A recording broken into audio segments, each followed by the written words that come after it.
నేను ఒక కథ, ఆ కథని ఇప్పుడు చెప్పే టైం లేదు, కానీ అది మా చర్చిలో చెప్పిన నేను చాలా రోజుల క్రితం ఆ ప్రేమను గురించి మాట్లాడుతున్నప్పుడు అది చెప్పిన నేను. అమెరికా దేశం నుండో లేకపోతే ఇంకో దేశం నుండో ఒక యవనస్తుల గుంపు వచ్చింది. యవనస్తురాల గుంపు.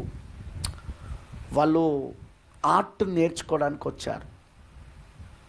ఇప్పుడు చదువుకోవడానికి ఎట్లా పోతున్నారో అట్లా ఆర్ట్ నేర్చుకోవడం. ఆర్ట్ అది కూడా ఒక చదువే, నేర్పిస్తారు. తెలుసుగా, మీకు తెలుసుగా ఆర్ట్. వెళ్ళినప్పుడు అక్కడున్న యవనస్తురాలందరూ రోజు రాత్రి అవుడుతోటే, రోజు సాయంత్రం అవుడుతోటే రాత్రంతా క్లబ్లకు వెళ్ళి నైట్ క్లబ్లలో తాగి ఎగిరి చేయకూడని పనులన్నీ చేసి తెల్లవారుజామున రూమ్లోకి వచ్చి, ఆ హాస్టల్లో రూమ్లోకి వచ్చి పడుకునేవాళ్ళు, క్లాసులు ఎగ్గొట్టేవాళ్ళు. ఇదే వాళ్ళ పనిగా ఎంజాయ్ చేయడం. కానీ అందులో ఒక యవనస్తురాలు ఉండే. ఆ అమ్మాయి మాత్రం వీళ్ళతో కలిసి ఉండేది కాదు, ఆ అమ్మాయి మాత్రం వీళ్ళతో కలిసి వెళ్ళేది కాదు. అక్కడ పనిచేసే, మొత్తం క్లీన్ చేసే వ్యక్తులు ఉంటారు కదా, అందులో పనిచేసే ఒక ముసలాయన ఉన్నాడు. ఈ అమ్మాయిని బాగా గమనిస్తున్నాడు, యవనస్తురాల్ని. ఈ అమ్మాయి చాలా వేరుగా ఉంది.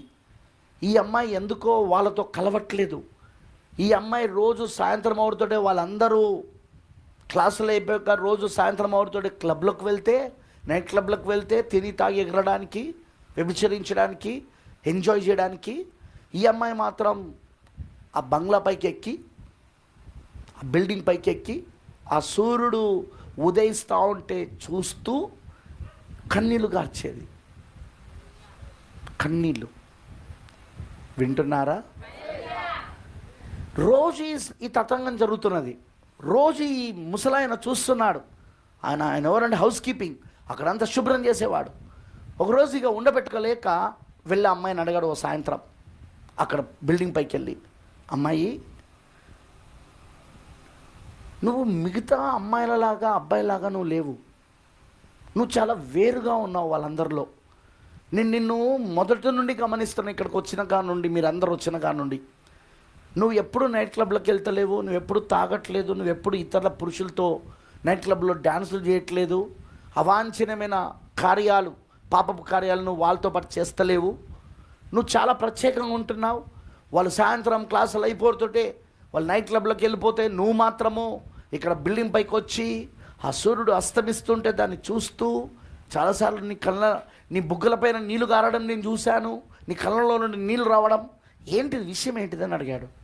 అప్పుడు ఆ అమ్మాయి అన్నది, వినండి ఈ మాట, నేను ఆ సూర్యుడు అస్తమిస్తున్నాడు చూడు, ఆ సూర్యుడు అస్తమించే వెనుకాల దేశము నుండి వచ్చిన నేను, అక్కడ నుండి వచ్చిన నేను, ఆ దేశం నుండి. నా దేశం అక్కడ ఉంటుంది. వస్తూ ఉన్నప్పుడు నేను ఒక అబ్బాయిని ప్రేమించాను, ఒక అబ్బాయి నన్ను ప్రేమించాడు. మేమిద్దరం ప్రేమ వ్యవహారంలో ఉన్నాం. ఆయనతో నేను వస్తూ ఉన్నప్పుడు ఆయనకు నేను ఒక వాగ్దానం చేశా. ఏంటిదంటే, నేను నీకు నమ్మకంగా ఉంటాను అని. ఈ దేశాన్ని విడిచిపెట్టి వెళ్తాను నేను, నా చదువుల కోసం, ఉన్నత విద్య కోసము నేను పరాయి దేశానికి వెళ్తున్నాను. నాతో పాటు ఎంతోమంది యవనస్తులు ఉంటారు, యవనస్తురాలు ఉంటారు. ఆయన నేను ఎవరిని బాయ్ ఫ్రెండ్ కలుగున్నా, నువ్వే నా బాయ్ ఫ్రెండ్, నిన్నే నేను పెళ్లి చేసుకుంటా అని చెప్పి నేను వాగ్దానం చేశా. అతను కూడా, నువ్వు ఇప్పుడు నన్ను విడిచిపెట్టి వెళ్తున్నావు కదా, నువ్వు వెళ్ళిపోతున్నావు కాబట్టి ఇక నువ్వు లేవని చెప్పి నువ్వు నన్ను చూస్తలేదని నేను ఇంకా వేరే ఏ అమ్మాయితో నేను తిరగను, వేరే అమ్మాయిని నేను గర్ల్ ఫ్రెండ్గా పెట్టుకోను, నిన్నే నేను ప్రేమిస్తానా, నీకు నేను పవిత్రంగా ఉంటా, యథార్థంగా ఉంటా, నమ్మకంగా ఉంటా. నువ్వు నీ క్లాసులు పూర్తి చేసుకొని, నీ స్టడీ పూర్తి చేసుకొని తిరిగి వచ్చిన తర్వాత మనం వివాహం చేసుకుందాం అని వాగ్దానం చేసుకున్నారు. ఆమె కళ్ళల్లో నుండి నీళ్ళు వస్తూ, ఆ తెల్లటి బుగ్గలపై నుండి ఆ నీళ్లు కారుతూ, ఆ అమ్మాయి ఉంటుంది, అదిగో ఆ సూర్యుని అస్తమిస్తున్న, అదిగో అక్కడ ఆ దేశంలో నా కోసం ఒక అబ్బాయి ఎదురు చూస్తున్నాడు. నేను అతనికి నమ్మకంగా ఉండాలి, నేను అతనికి యథార్థంగా ఉండాలి, నేను అతనికి వాగ్దానం చేసి వచ్చిన ఇక్కడికి. అతను కూడా అంతే యథార్థంగా, అంతే నమ్మకంగా అతను కూడా ఉంటాడు. అది ప్రేమ వ్యవహారం అంటే. భార్య భర్తల మధ్య వ్యవహారం అలా ఉండాలా. నమ్మకం నమ్మకం నమ్మకం యథార్థత. ఆఫీస్లో ఉన్నప్పుడు, లేకపోతే ఇతర ఉద్యోగాల స్థలాల్లో ఉన్నప్పుడు, భార్య లేని సమయంలో నువ్వు ఎట్లా ప్రవర్తిస్తున్నావు? ఇంట్లో భర్త లేని సమయంలో నువ్వు ఎట్లా ప్రవర్తిస్తున్నావు? నువ్వు ఎలా ఉన్నావు? నిజంగా నమ్మకంగా ఉంటానవా? నమ్మకమైన స్త్రీగా నీ భర్త పట్ల ఉంటున్నావా? నమ్మకమైన భార్యగా, యథార్థమైన భార్యగా ఉంటానవా? అలానే నమ్మకమైన భర్తగా, యథార్థమైన భర్తగా నువ్వు ఉంటానవా? అది కావాలి ఈ రోజున భార్య భర్తల మధ్యలో నమ్మకం. దైవిక ప్రేమ ఎక్కడుంటే అక్కడ నమ్మకం ఉంటుంది. దైవిక ప్రేమ ఎక్కడుంటే అక్కడ యథార్థత ఉంటుంది. యథార్థత, విశ్వాసం ఉంటుంది దైవిక ప్రేమ ఉన్న చోట. యథార్థత, విశ్వాసం ఉంటుంది దైవిక ప్రేమ ఉన్న చోట. మీకు అర్థమైందా నేను అన్నది? ఈరోజు సంఘము క్రీస్తు పట్ల ఎంత యథార్థంగా ఉంటున్నారు, ఎంత నమ్మకంగా ఉంటున్నారు. ఫంక్షన్కి వెళ్ళేటప్పుడు అన్నీ పెట్టుకొని పోయేటోళ్ళు ఉన్నారు. కటింగ్ జాకెట్లు వేసుకొని పోయేటోళ్ళు ఉన్నారు. పోయేటప్పుడు కటింగ్ జాకెట్లు, స్టైల్ డ్రెస్సులు అమ్మాయిలు. ఫంక్షన్కి వెళ్ళినప్పుడు పాస్టర్ గారు లేరు, ఎవరు లేరు కాబట్టి కొంచెం పుచ్చుకోవడం, కొంచెమే, అది కూడా తెల్లకళ్ళు. కళ్ళుకి ఏం కాదు బ్రదర్, షర్టు నుండి వస్తుంది. అది మద్యము, మత్తు కలిగించేది ఏది నువ్వు తీసుకోవడానికి లేదు. అది షర్టు నుండి రాని, మనుషుల చేత తయారు చేయబడని, కంపెనీల చేత తయారు చేయబడని, అది మద్యం. కళ్ళు కూడా మద్యం,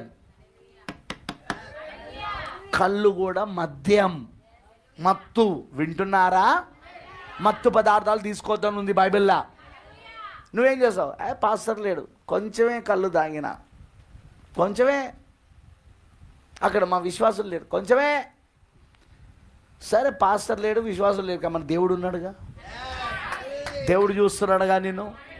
మరి ఎన్నిసార్లు నువ్వు ప్రార్థన చేసినప్పుడు, దేవా నేను నీకు నమ్మకంగా ఉంటా, దేవా నీకు నేను యథార్థంగా ఉంటా, దేవా నీ పట్ల నేను నమ్మకంగా యథార్థంగా ప్రవర్తిస్తాను, ఎన్నిసార్లు ప్రార్థన చేయలేవు? నువ్వు చేసినావా లేదా?